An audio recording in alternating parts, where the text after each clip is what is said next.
Vamos aqui tentar explicar como funcionam as fórmulas da Resolução 219 de 16. Mas antes disso, vamos mostrar uma realidade do passado. Aqui, até 2011, os processos pendentes estavam caindo. Depois de 2011, os processos pendentes tiveram um grande crescimento. Isso porque, aqui por volta de 2012 para 2013, foi criada a Resolução 184 de 2013. Aqui em 2013 foi criada a Resolução 184. Só que antes dela ser criada, os PLs que foram encaminhados primeiro para o TST, depois para o Conselho Superior de Justiça do Trabalho, e pararam no Conselho Nacional de Justiça, CNJ, que ficou analisando-os. E aí criou a Resolução 184 e devolveu todos esses PLs para a criação de cargos, tanto de servidores como de juízes, como de varas, para as respectivas TRTs. Esses levaram anos para, satisfazendo a Resolução 184 de 2013, vir a apresentar outros projetos de lei, criando cargos e varas. Aqui no Rio de Janeiro, por exemplo, era para serem criados 800 cargos e diversas varas.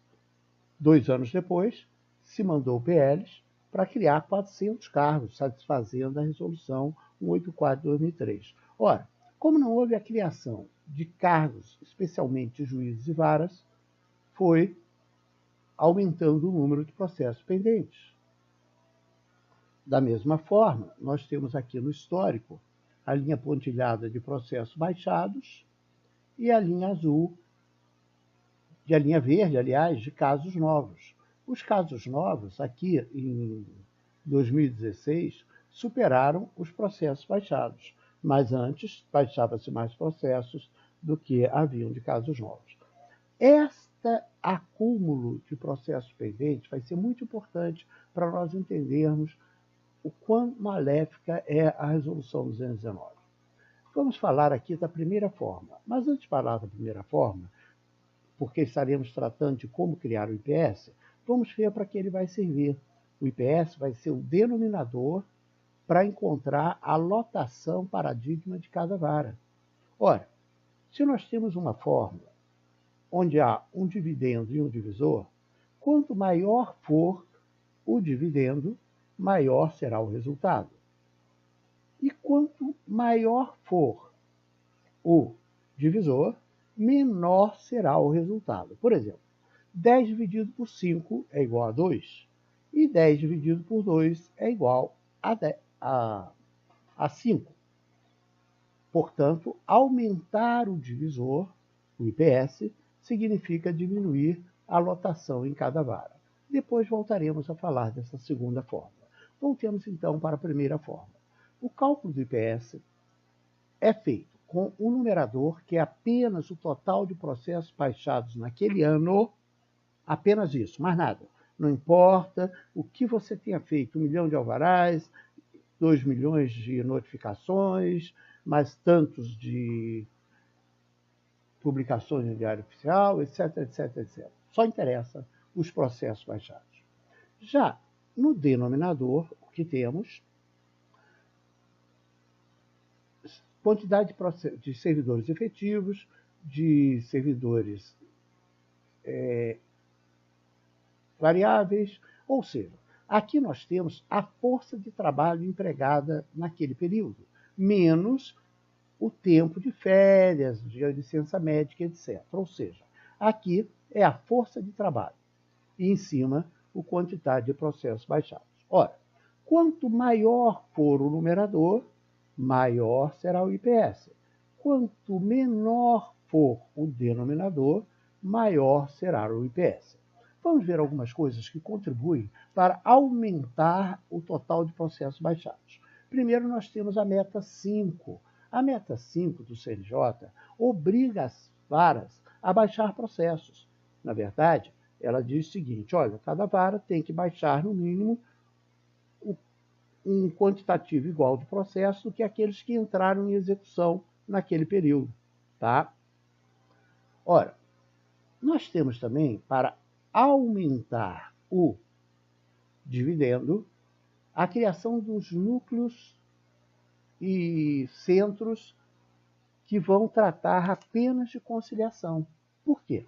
Os processos baixados, eles podem ser baixados na fase de execução ou na fase de conhecimento. Na fase de conhecimento, todo acordo gera um processo baixado. E na fase de execução, nós temos aqui a meta 5 forçando a baixar processos. E mais, nós temos todos esses processos pendentes que uma hora serão baixados. Então, esse acúmulo de processos pendentes, ele vai contribuir também para o aumento do quantitativo de processos baixados naquele ano. Já no denominador, nós temos a força de trabalho empregada. Quanto menor for o quantitativo de servidores, o que acontece? Maior é o IPS. Aqui a relação é direta. Aumentou aqui, aumenta aqui. Diminuiu o quantitativo de processos baixados, diminui o IPS. Aumentou o quantitativo de processos baixados, aumenta o IPS.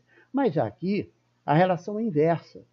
Se você tiver o maior número de servidores, você terá um menor IPS, o índice de produtividade. E se você tiver um menor número de servidores, você vai ter um IPS maior. Ora, o que contribui para diminuir o divisor? A resolução 184. Ora, a resolução 184, desde lá de 2003, impede a criação, na verdade, antes de 2003, seus efeitos já foram sentidos, impedindo a criação de novos cargos e de novas varas. Cargos, tanto de servidores quanto de juiz. Portanto, se diminui o quantitativo de servidor, diminui o divisor da fórmula, do cálculo do IPS. A outra questão é a proibição de prover cargos de aposentados. Ora, o servidor na ativa, ele está dentro da fórmula, está dentro do denominador, está dentro do divisor. Mas o servidor aposentado não. O servidor aposentado sai da fórmula. Então, quanto mais aposentadorias tivermos, maior será o IPS, o índice de probabilidade, em relação aos processos baixados. Não importa se você não conseguiu fazer nenhum alvará. Não importa se você não conseguiu fazer nenhum DO. O que importa é que você baixou muitos processos. Só isso que importa nessa forma. E este IPS, como já havíamos falado, ele vai servir de denominador para o cálculo da lotação paradigma de cada vara. No numerador, nós temos a média trienal dos casos novos. A média trienal. Aqui você usa a média do triênio, do último triênio. E embaixo? Embaixo você usa o IPS. Mas se é qualquer IPS, pior que não. A fórmula determina que você vai usar o terceiro quartil. Ou seja, aqui nós teríamos, hipoteticamente, o IPS de várias varas. Eu vou pegar metade daqui para baixo e vou jogar fora. Essa aqui não me interessa de jeito nenhum. Só vou trabalhar com essas que tiveram um maior IPS. Maior IPS. Ora, o terceiro quartil é justamente as 25% maiores, os 25% maiores IPS de todo o grupamento. Bem, mas a fórmula é tão louca que ela diz o seguinte: para calcular o quantitativo de servidores, use-se a média dos 25 maiores IPS, é o terceiro quartil, podendo-se usar o segundo quartil somente se o resultado for significativamente inferior ao quantitativo de servidores que hoje existe. Isso está no artigo 2º, no artigo 6º, parágrafo 2º e 3º da Lei 219 de 2016. Ou seja, ele já prevê que isso aqui vai diminuir muito o quantitativo de servidores, mas se essa diminuição for significativamente inferior ao que você já tem hoje, aí você vai poder usar o segundo quartil.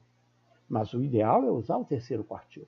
Aqui no Rio de Janeiro, por exemplo, usando-se o terceiro quartil para as varas, haveria uma sobra de 69 servidores. Agora, retrasado. E, usando-se o segundo quartil, haveria uma necessidade de 120 servidores. Para ver a diferença do uso do terceiro quartil e do uso do segundo quartil quando se trata das varas. Muito bem.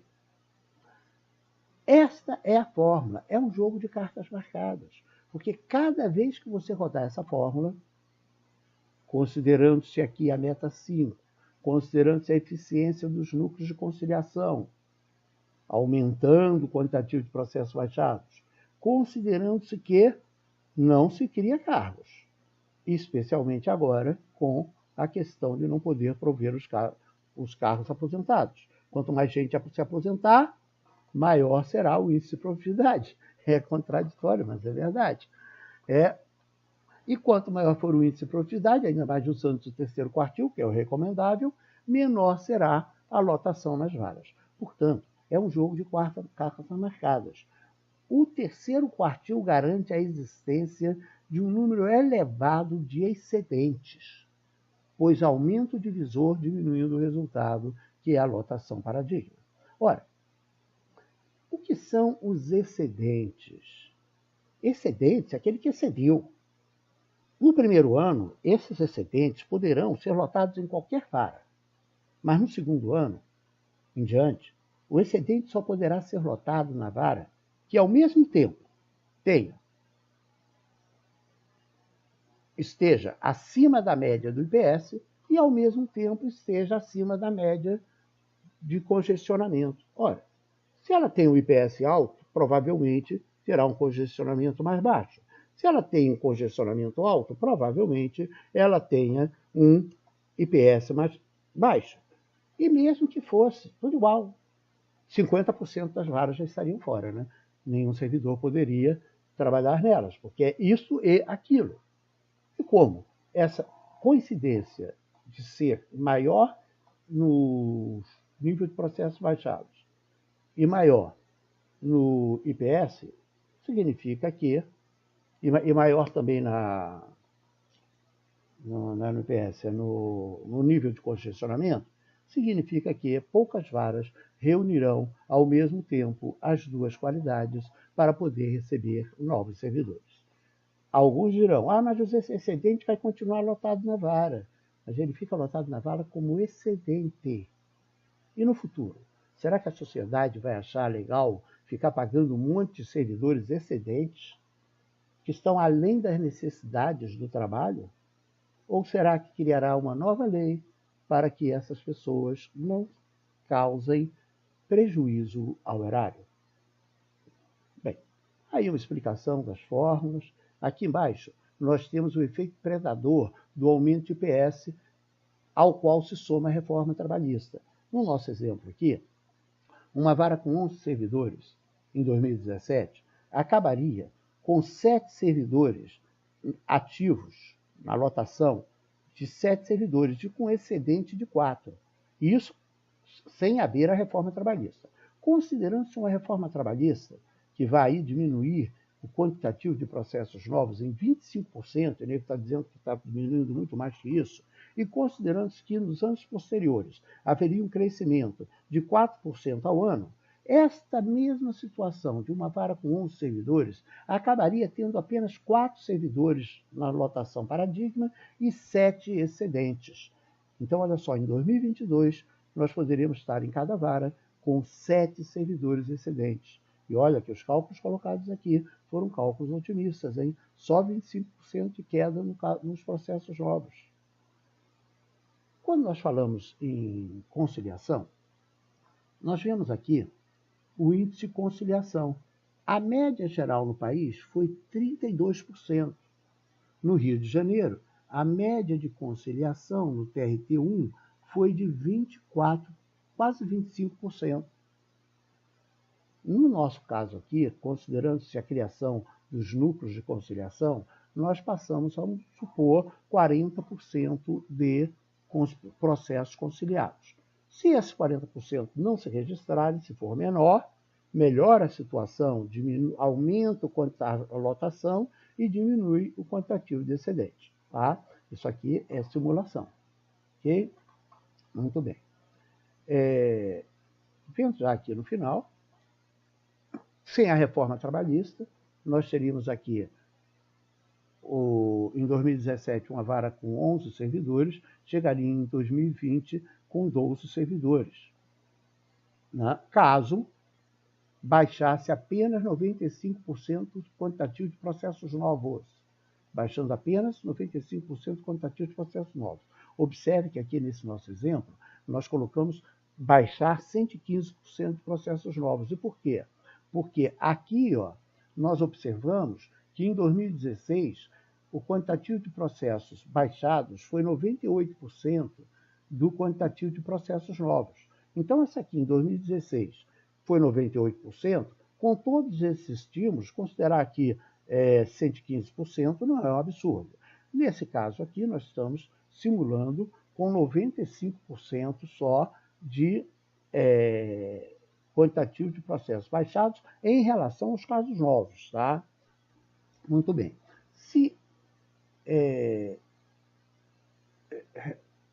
Sem a reforma trabalhista, tá? Reduzindo em 40% os casos novos, nós teríamos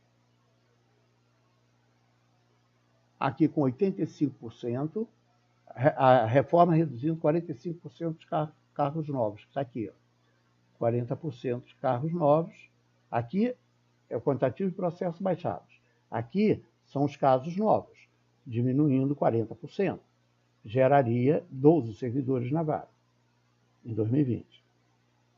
Mas se fosse 90% o quantitativo de processos baixados em relação aos casos novos, fosse 90%, e a redução ocorrida em função dos núcleos de conciliação fosse de 40% e da reforma previdenciária, aqui é com a reforma da Previdência, fosse 25% de queda nos casos novos, uma vara com 11 servidores teria em 2020 também 11 servidores. Reduzindo-se 85%. Apenas 85% em relação de processos baixados em relação aos casos novos. Nós teríamos que uma vara com 11 servidores permaneceria com 11 servidores. Isso comparando-se às simulações que fizemos aqui abaixo. E se esse quantitativo de processos baixados fosse apenas de 80% dos casos novos, considerando-se aqui que a reforma trabalhista reduzisse em 70% o quantitativo de processos novos. No exemplo anterior, seria uma redução de 40% do quantitativo de processos novos. Nós teríamos, então, baixando apenas 80% em relação aos casos novos, nós teríamos que uma vara com 11 servidores ficaria com 10 servidores em 2020. Portanto, a questão central está no quantitativo de processos baixados.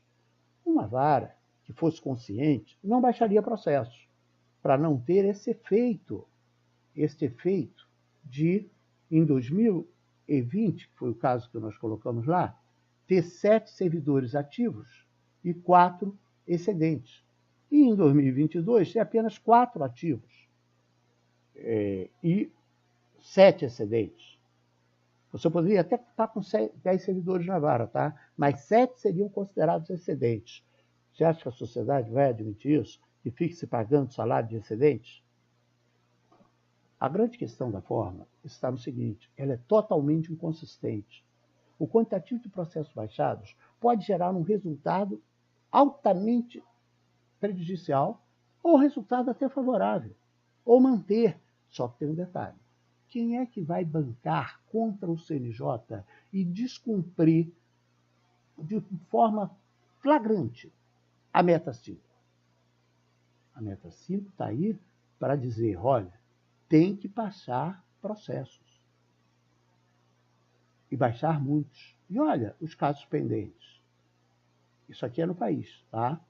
A fonte é o CNJ, Justiça e Números. Essa é a fonte de todas as informações que estão e, logicamente, da resolução, da análise da resolução 219 de 2016. É um jogo de cartas marcadas e nós conhecemos as marcas que estão nesse jogo. Portanto, podemos vir a virar o jogo. As cartas estão marcadas. Agora, ou se as troca, ou o CNJ multa tudo isso, ou se tem que jogar com elas. O poder de trocar as cartas é do CNJ. Aos sindicatos cabe propor e fiscalizar. os gestores podem querer jogar com elas, pois são eles que escolherão os excedentes. Os excedentes são escolhidos pelos gestores das varas. Os servidores suicidas vão usar o colega do lado como escudo. Se alguém cair, cai a você, eu fico. Os não suicidas vão virar o jogo. Basta não cumprir a meta 5 que se salva a justiça do trabalho. As simulações acima, sem a reforma trabalhista, basta baixar o equivalente a 95% dos casos novos. Com a reforma trabalhista, que reduz em 25% os casos novos, bastaria baixar o equivalente a 90% dos casos novos. E se a redução devido à reforma trabalhista for de 40%, bastaria baixar 85% dos casos de processo em relação aos casos novos. E se for de 70%, baixar apenas 80%. Olha, as cartas estão marcadas. Nós conhecemos as marcas. Vamos virar jogo? Mas é muito difícil que a gente consiga convencer os juízes que eles têm que bancar e brigar contra uma resolução do CNJ. Nós, servidores, temos que lutar pela revogação da resolução 219. E isso foi aprovado no 12º plenária da FenaJuros, nacional da FenaJuros. Agora, resta a nós executar e forçar o CNJ a cancelar essa resolução e criar algo que, de fato, reflita a realidade da justiça do trabalho. Não para extingui-la, e sim para fortalecê-la. É o que eu tinha a dizer.